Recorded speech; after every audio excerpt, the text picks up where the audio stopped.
Assalamualaikum warahmatullahi wabarakatuh. Kami dari kelompok 3 dan saya Muhammad Rifrafuddin Nejat dengan NIM 73. Di sini akan menjelaskan bagian fondasi dari coding kami.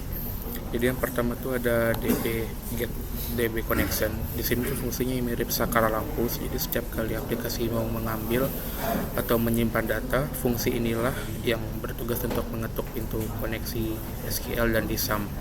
Jika gagal nanti itu akan muncul pesan error, gagal nyambung ke data, gagal nyambung ke SAM. Selanjutnya ada fungsi ambil data.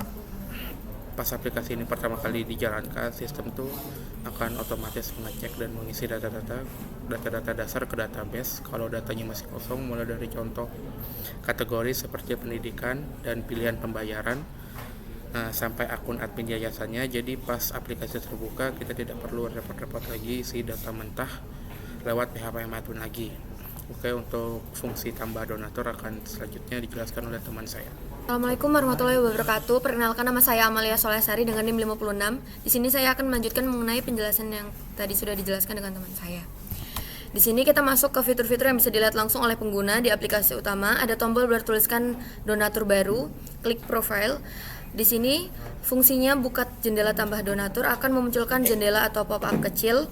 Di jendela ini, donatur baru bisa mendaftarkan akun mereka dalam form yang akan berinput username, email, nama lengkap sesuai KTP. Di sini pengguna tidak perlu menginput kata sandi karena di dalam kode tersebut sudah otomatis di set default dengan sandi-sandi yang kami terapkan oleh sistem demi kemudahan. Nah, poin menariknya di sini ada di balik layar pas kita akan mengklik tombol daftar dan buat profile. Di sini ada prinsip basis data one-to-one yang bekerja sebagai sistem akan memasukkan data username-nya seperti email dan password default tadi ke tabel pengguna. Dengan peran ini, customer akan menjadi donatur. Setelah sukses, mereka akan menggunakan fungsi cursor last word untuk mengambil ID pengguna yang baru dibuat tadi secara otomatis.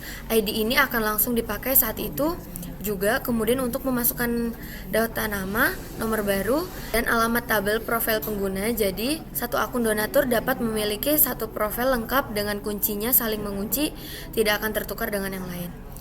Penjelasan dari saya akan dilanjutkan oleh teman saya yang lain. Perkenalkan, nama saya Nur Rozaki Ubedillah dengan NIM 48. Kalau tadi rekan saya menjelaskan bagian user, kali ini saya akan menjelaskan bagaimana penggalangan dana bisa membuat program donasi baru lewat tombol di bagian bawah aplikasi. Jadi, pas tombol itu diklik, nanti fungsi buka jendela tambahan program akan memunculkan jendela input baru. Di sini ada fitur menarik, yaitu tambah kategori cepat.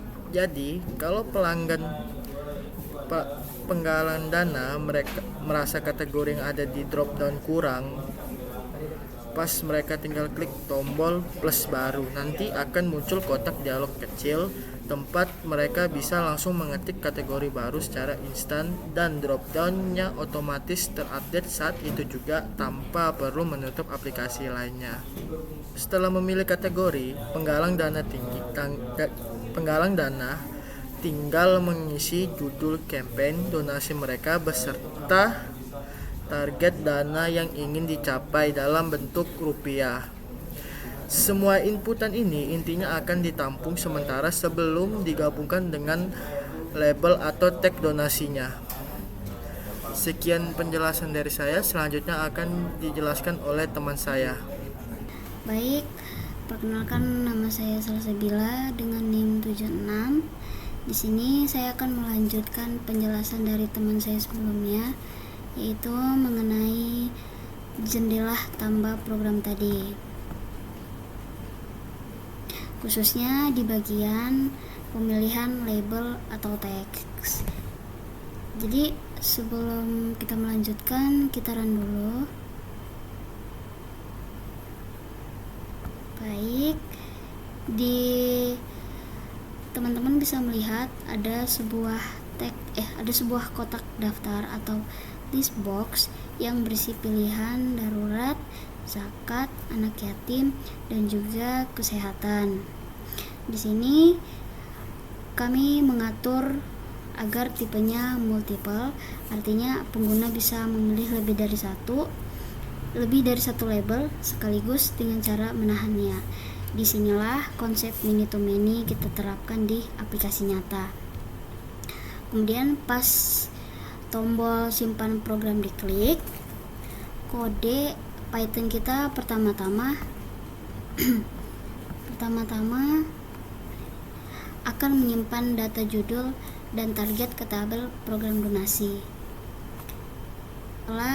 Setelah mendapatkan ID dari program baru tersebut, sistem akan melakukan perulangan atau looping untuk mendeteksi label apa saja yang dipilih. Setiap label yang dipilih akan dijahit atau dihubungkan satu persatu dengan ID program tadi ke dalam table pivot yang namanya program label. Jadi satu program bisa punya banyak label sekaligus dengan rapi. Baik, terima kasih. Selanjutnya saya teruskan ke teman saya. Oke, saya Muhammad Ridwan dengan NIM 25051760052. Kali ini saya akan melanjutkan penjelasan dari teman saya. Oke, tanpa basa-basi kita lanjut. Ini ada def, ada if, ada percabangan.